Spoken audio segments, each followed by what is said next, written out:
Indra Syafri panggil 10 diaspora ke Timnas Indonesia U20 pada Maret nanti. Dan informasi selanjutnya, proses naturalisasinya terhambat. Bisakah Martin Paes berseragam merah putih? Simak selengkapnya di sini bersama saya untuk Anda. Di informasi bola yang pertama, Indra Syafri akan memanggil pemain-pemain berpaspor Indonesia di luar negeri atau diaspora dalam pemusatan latihan lanjutan Timnas Indonesia U20. Hal itu disampaikan oleh Indra selepas pertandingan internal Indonesia U20 di lapangan A, Senayan pada Jumat.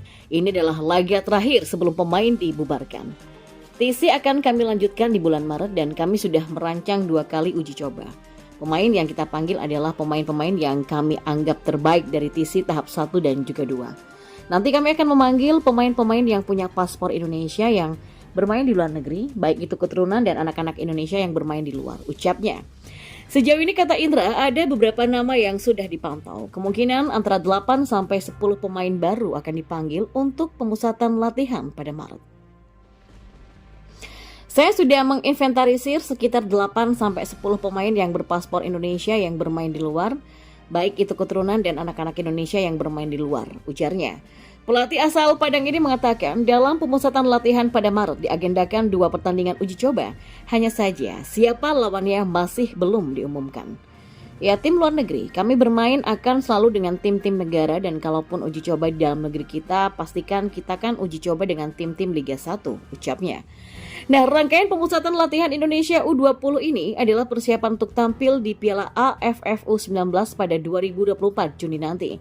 Muara utama dari tim ini adalah tampil di Piala Dunia U20 2025. Dan informasi bola selanjutnya.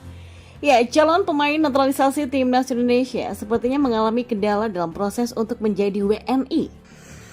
Martin Paes yang diketahui berposisi sebagai kiper ini bahkan sudah pernah berkunjung langsung ke Indonesia untuk mengurus naturalisasinya. Namun sebulan berselang beredar kabar ada kendala dalam proses naturalisasi dari Martin Paes. Diketahui ada peraturan dari FIFA yang kemungkinan akan mewujudkan keinginan Paes untuk berseragam merah putih. Ada artikel 9 ayat 2 tentang peraturan FIFA soal pergantian asosiasi. Dalam artikel itu berbunyi, seseorang bisa berganti tim nasional jika berusia di bawah 21 tahun saat terakhir kali membela sang tim nasional pertama, baik di level junior ataupun senior dalam pertandingan resmi. Selain itu, sang pemain juga wajib lebih dari 3 tahun tidak membela sang tim nasional plus tidak punya caps lebih dari 3 kali. Hal hampir sama dengan kasus pemain berdarah Kroasia yang ingin dinaturalisasi agar bisa membela timnas Jerman. Dia adalah Borna Sosa. Borna Sosa ini kan merupakan pemain yang punya potensi besar ya. Kami melihatnya dapat bermain untuk tim nasional Jerman setelah menyelesaikan proses naturalisasinya, kata Bierhoff dikutip dari laman Kicker. Kami memeriksa dengan cermat kelayakan Borna Sosa untuk memperkuat timnas Jerman, tapi hasilnya tidak positif. Borna Sosa gagal untuk memperkuat timnas Jerman. Hal ini yang kemungkinan bisa menghambat proses naturalisasi dari Martin Paes. Meski begitu, peluang masih ada untuk pemain ini bisa bergabung. PSSI memang menekankan masih akan terus berjuang untuk bisa menyelesaikan proses naturalisasi Martin Paes. Namun jika pada akhirnya tetap tidak bisa, maka PSSI bisa mengalihkan fokus kepada 2 kiper keturunan lain. Yang pertama ada Daniel Klein. Daniel Klein adalah kiper berkebangsaan Jerman, tapi dia punya darah Indonesia dari sang ibu yang berasal dari Bali. Sementara ayah Klein merupakan orang Jerman asli. Sang pemain juga diketahui lahir di kota Heidelberg, Jerman. Klein saat ini bermain untuk klub kasta ketiga Liga Hermann Sandhausen, dan dia juga sudah bermain dalam 3 pertandingan dan baru kebobolan 1 gol. Dalam catatan performanya, Klein berhasil membawa timnya meraih clean sheet dalam 2 pertandingan. Klein juga tercatat pernah menembus skuad timnas Jerman U15 sampai timnas Jerman U19. Dan dia sudah punya 13 caps bermain untuk timnas junior Jerman tersebut.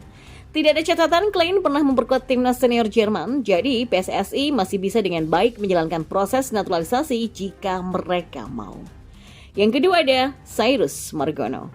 Ya, nama Cyrus Margono memang sudah tidak asing di telinga publik Indonesia. Namanya kerap kali muncul sebagai kandidat pemain naturalisasi baru.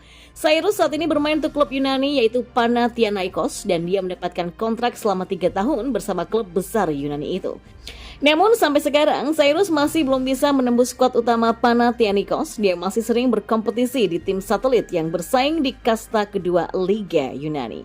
Cyrus Margono sendiri adalah pemain yang lahir di New York, Amerika Serikat.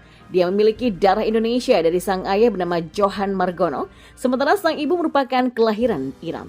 Cyrus Margono memang berulang kali muncul sebagai kandidat pemain naturalisasi Indonesia. Tapi pelatih timnas Indonesia, Sinteyong, kabarnya belum mau melirik Cyrus Margono sampai sekarang.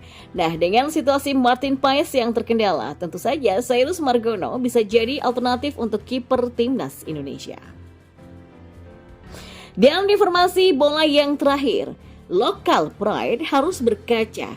Ada 12 pemain tanpa darah asli di skuad Qatar saat ini. Ya, gelaran Piala Asia 2023 kembali menjadi panggung kegarangan timnas Qatar di level persepakbolaan benua. Meskipun baru muncul sebagai kekuatan baru persepakbolaan di benua ini dalam beberapa tahun terakhir, namun Qatar benar-benar membuat para pecinta sepak bola berdecak kagum. Pasalnya, secara beruntun negara yang terletak di Jazirah Arab tersebut sukses menembus partai final gelaran dalam 2 edisi beruntun. Sebelumnya, Qatar untuk kali pertama menembus babak final Piala Asia di edisi 2019 lalu dan sukses menyudahi kampanye mereka dengan menjadi kampiun gelaran. Kali ini untuk kedua kalinya di turnamen yang sama, Qatar kembali sukses menggapai final keduanya dan masih berpotensi untuk mencatatkan back-to-back juara Piala Asia. Nah, sebuah prestasi yang tentunya sangat mengagumkan mengingat mereka baru bertransformasi menjadi kekuatan sepak bola benua ini tak lebih dari 5 tahun belakangan.